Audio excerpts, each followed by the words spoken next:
2025 का अंत आते आते भारत पाकिस्तान के बीच 2025 के युद्ध जैसी स्थिति की यादें फिर से ताजा हो गई हैं। ऑपरेशन सिंदूर के नाम से मई 2025 में शुरू हुई सैन्य कार्रवाई अब न सिर्फ इतिहास का अध्याय बन चुकी है, बल्कि उसके ताजा खुलासे पाकिस्तान के नेतृत्व की उस भयभीत मानसिकता को उजागर कर रहे हैं जो तब उभरी थी जब दोनों परमाणु शक्तियों की सैन्य मशीनें लगभग आमने सामने थीं। अब पाकिस्तान के राष्ट्रपति आसिफ अल जरदारी ने सार्वजनिक रूप से स्वीकार किया है कि उस समय उन्हें बंकर में शरण लेने की सलाह दी गई थी और यह डर केवल अफवाह नहीं था, यह उस एहसास की पुष्टि थी जिसने पाकिस्तानी नेतृत्व को भीतर से हिला दिया था कि भारतीय कार्रवाई पूरी तरह सीमित जवाबी कदम नहीं रह सकती थी। जरदारी के बयान से एक डर की तस्वीर उभरती है, वह डर जो किसी पारंपरिक सीमा विवाद से कहीं आगे था। वह डर इस बात का था कि भारत की सैन्य क्षमता इतनी उन्नत हो चुकी है कि वे सिर्फ संघर्ष प्रणव इलाके तक सीमित नहीं रह सकती थी, बल्कि संवेदनशील रणनीतिक ठिकानों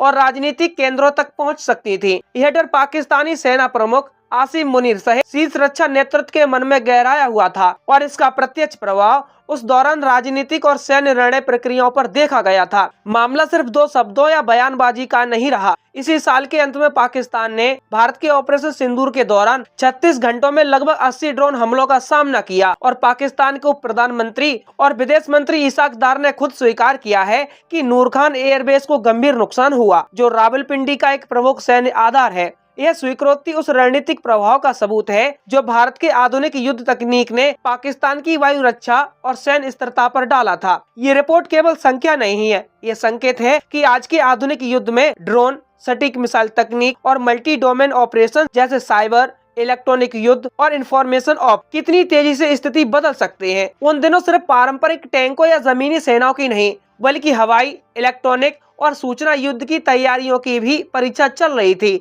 उस तनाव के दौरान पाकिस्तान के सर्वोच्च नेतृत्व को यकीन हो गया था कि अगर संघर्ष और आगे बढ़ता तो वह नियंत्रण से बाहर भी जा सकता है। ऑपरेशन सिंदूर अप्रैल 22 के पहलगांव के आतंकवादी हमले के बाद भारत द्वारा शुरू की गई सैन्य कार्रवाई थी, जिसे भारत ने आतंकवाद को जड़ से खत्म करने के उद्देश्य से किया। भारत ने पाकिस्तान और पाकिस्तान अधिकृत कश्मीर यानी पाकिस्तान के भीतर कई आतंकवादी ठिकानों को निशाना बनाया और इसके परिणाम स्वरूप पाकिस्तान के कुछ प्रमुख इलाकों में सैन्य तथा सिविल सुरक्षा चिंता उत्पन्न हुई। अब जब पाकिस्तानी नेतृत्व ने स्वीकार किया है कि ड्रोन हमलों और सटीक स्ट्राइक ने उनके एयरबेसों को नुकसान पहुंचाया, तो उन दिनों की सीज फायर तक की प्रक्रिया भी अधिक स्पष्ट होती जा रही है। दरअसल तनाव की चरम स्थिति के बाद पाकिस्तान के director general of military operations ने भारत के समकक्ष से सीज फायर प्रस्तावित किया और भारत ने इसे स्वीकार किया। इससे यह संकेत मिला कि दोनों पक्ष युद्ध को और आगे नहीं बढ़ाना चाहते थे। यह रणनीतिक नियंत्रण दोनों देशों की कूटनीति का हिस्सा रहा। जैसा कि इंडियन डिफेंस मिनिस्टर